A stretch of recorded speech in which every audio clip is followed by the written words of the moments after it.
estamos no nosso momento da educação especial, na perspectiva da educação inclusiva. Eu sou a professora Ivânia França e este é o meu sinal. Hoje estamos com o intérprete de Libras, Clisma. Então, hoje vamos falar um pouquinho sobre material didático pedagógico para o estudante com TEA. Mas você pode encontrar a educação especial na perspectiva da educação inclusiva diariamente, de segunda a sexta-feira, na TV Alep, no horário das 8h45 às 9h, e também temos a reprise 13h45 às 14 horas, no canal 10.2, e também no YouTube, no canal do Educa Recife. Vamos continuar, vamos começar com essa nossa conversa sobre materiais didáticos para o estudante com TEA. Como é que podemos oportunizar, como é que podemos inserir esse estudante na nossa prática, contemplando esse estudante, tanto na sala regular, como no nosso atendimento. Vamos conversar um pouquinho sobre isso hoje. Então, devemos priorizar as áreas de interesse que ajudam na aprendizagem, como também nas relações sociais, nas possibilidades de se integrar e na formação de identidade. Então, quando estamos trabalhando com esse estudante, precisamos estar motivando, estimulando esse trabalho, que ele faça essa interação com todos os outros, mas também respeitando a sua especificidade. Você, professor, que conhece o seu aluno, que conhece o seu estudante, é que vai estar mediando para que o seu trabalho seja, de fato, contemplado e que esse estudante, ele seja visto, ele seja percebido e ele seja contemplado no seu fazer diário. O uso das dicas no momento da aprendizagem é muito eficaz. Evitam frustrações com erro e o acerto motiva a continuação das atividades propostas. Ou seja, o estudante, ele está ali trabalhando, ele está tentando, mas aí, quando ele percebe, ele não conseguiu. Então, por isso que a dica, nesse slide anterior, eu trouxe, porque é muito importante essa dica para que ele consiga e não saia frustrado daquele momento. Então, mas aí você que conhece o estudante, até que ponto a gente vai estar mediando, vai estar dando essas dicas, vai estar orientando, porque dependendo do estudante, você até pode fazer junto com ele. Então, vai depender muito do que ele, de fato, está necessitando naquele momento. Então, quando trabalhamos, qual é o objetivo de trabalhar com blocos de montar, com peças e blocos de encaixar? Observe aí na imagem como o estudante ele está focado, como a atenção dele está sendo estabelecida nesse jogo, como ele voltou, como ele conseguiu prender sua atenção com esse encaixe. Então, ele está tendo a percepção se aquele joguinho, se aquele encaixe é de verdade daquele momento. O blocos de montar, ele vai trabalhar uma imaginação. O que é que eu vou montar agora? É interessante que quando o professor ele entrega essas peças de montar, de encaixar, o estudante ele está ali desenvolvendo dentro do seu mundo. Então, muitas vezes, ele pega um material desse, por exemplo, esse material aqui, esse ábaco. Aí ele pega e coloca de uma maneira que para o professor não faz sentido. Mas se você perguntar para o estudante por que você fez isso com esse jogo? Aí ele vai dizer, aqui vai ser... Então ele vai passar o que ele está de verdade criando naquele momento. Se é o portão do castelo, se é o portão de uma casa, então ele vai estar de verdade construindo, imaginando, e o professor que vai estar mediando, vai estar muito atento com esse momento desse estudante, ele vai estar percebendo que o estudante ele está construindo, ele está sendo criativo, ele está de verdade sendo contemplado. E com peças, um quebra-cabeça, por exemplo. Então ele vai analisar, ele vai avaliar, ele olha e ele coloca antes que ele se desorganize. É importante o professor que está mediando ali. Então vamos perceber se ele precisa de uma ajuda. Então coloca desse jeito, gira mais para o lado direito. Então essa dica ajuda muito o estudante se sentir contemplado, ele sentir de verdade que conseguiu contemplar e conseguiu montar aquele quebra-cabeça. Mas quais são os objetivos de verdade de trabalhar com essa ferramenta? O que podemos estimular no estudante com essa prática pedagógica? O que é que podemos estimular? A atenção. Percebemos que na imagem ele pega e ele fica muito concentrado.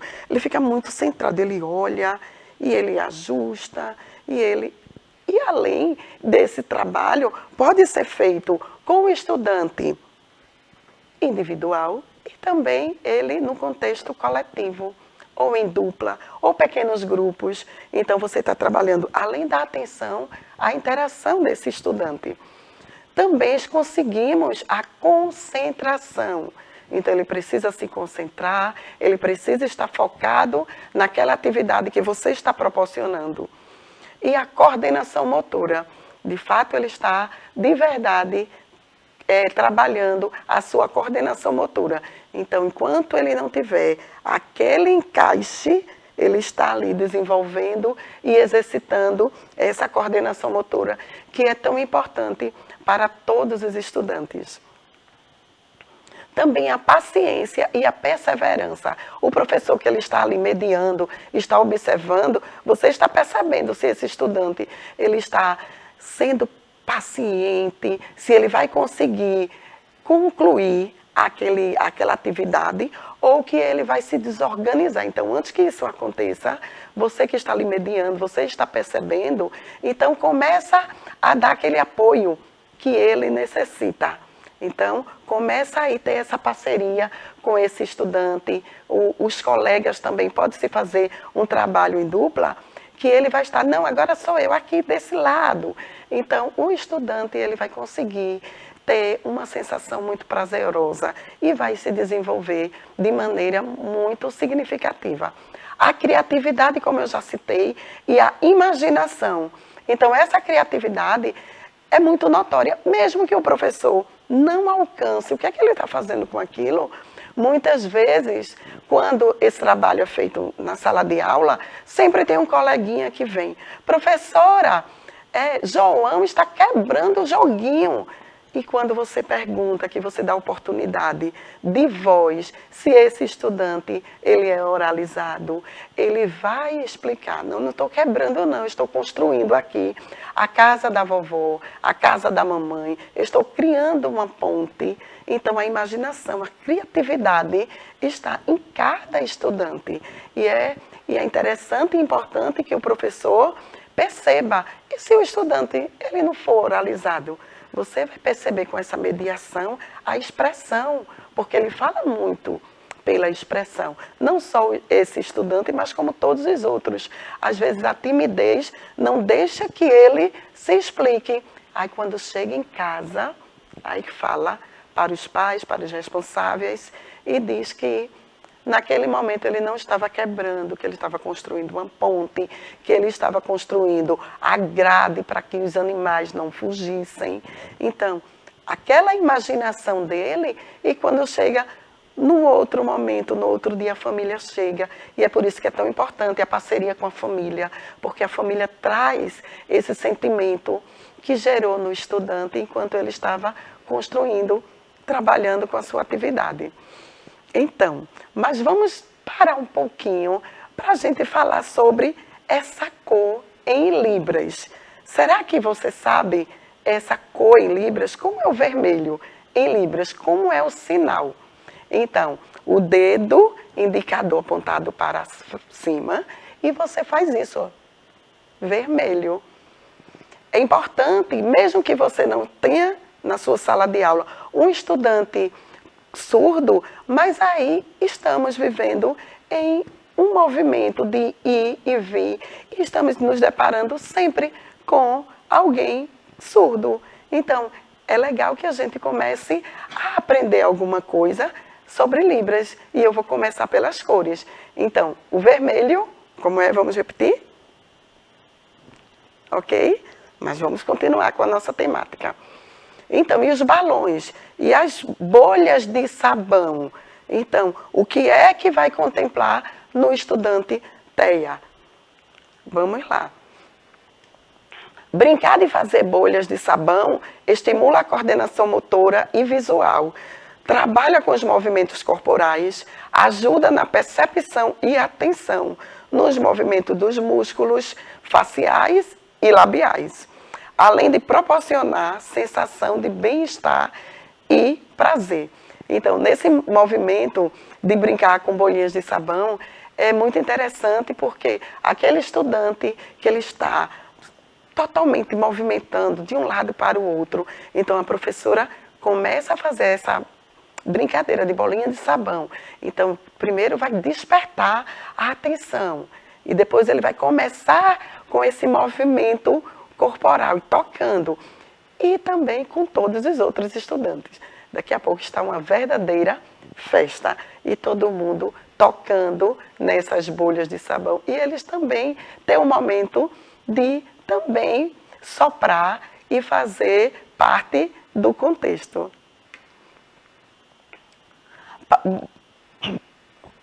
Desculpa. Balões para encher. Desenvolve a sua coordenação motora, a agilidade, a atenção e a concentração.